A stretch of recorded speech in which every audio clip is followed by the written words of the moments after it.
21 കൂട്ടം വിഭവങ്ങളുമായി മനം നിറയെ ഓണസദ്യയുണ്ട് തൃക്കാക്കരക്കാർ. 25,000-ഓളം പേര് ഇത്തവണ ഓണസദ്യ കഴിക്കാൻ തൃക്കാക്കര ക്ഷേത്രത്തിൽ എത്തുമെന്നാണ് പ്രതീക്ഷ. രാവിലെ 10:30 തന്നെ ഓണസദ്യ ആരംഭിച്ചിരുന്നു. അപ്പോൾ തൃക്കാക്കരയിലെ ഓണസദ്യയുടെ വിശേഷങ്ങളിലേക്ക് നമുക്ക് ആദ്യം പോവാം.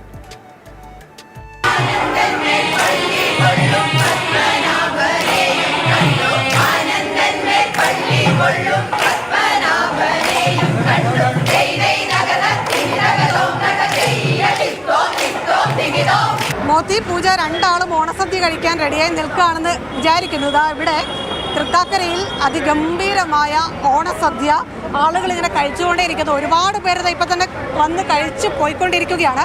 പായസം 2 കൂട്ടമുണ്ട്, 21 വിഭവങ്ങളുണ്ട്. അങ്ങനെ വിഭവ സമൃദ്ധമായ ഒരു ഓണസദ്യയാണ് രാവിലെ 10:30 മുതൽ വിളമ്പിക്കൊണ്ടിരിക്കുന്നത്. എങ്ങനെ ഉണ്ടായിരുന്നു പായസം? അടിപൊളി പായസം. ഏതാണ് ചേട്ടന് ഇഷ്ടമായത്? പാലട ഉണ്ടായിരുന്നു, ഗോതമ്പ് ഉണ്ടായിരുന്നു? ഗോതമ്പ ரொம்ப ഇഷ്ടപ്പെട്ടു. കഴിച്ചിട്ടുണ്ട്. തൃക്കാക്കര അമ്പലത്തിൽ കഴിച്ചിട്ടുണ്ട്.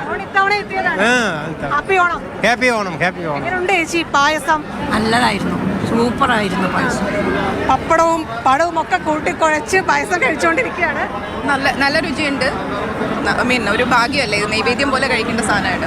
ആദ്യമായിട്ടാണ് ഞാനിവിടെ കൊച്ചിയിൽ ആദ്യം വരുമ്പം ഇങ്ങനെ ഒരു ഭാഗ്യം കിട്ടി. Happy Onam. Thank you so much and happy Onam to every one.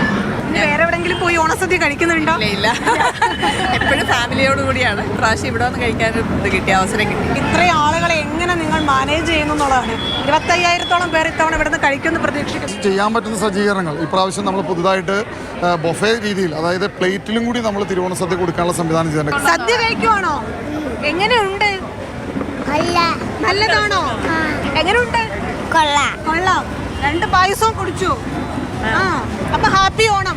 Happy Onam എന്ന് പറഞ്ഞാൽ കൂടുതൽ പറയണ്ടെന്നാണ് ശരത്ത് പറയുന്നത്. കാരണം അവർ ഈ സദ്യ കണ്ടിട്ട് നിൽക്കാൻ കഴിയുന്നില്ല. അപ്പം വേഗം ഒരു പായസമെങ്കിലും കുടിക്കണം എന്ന് പറയുന്നത്. അതുകൊണ്ട് ഞാൻ നിർത്തുന്നു.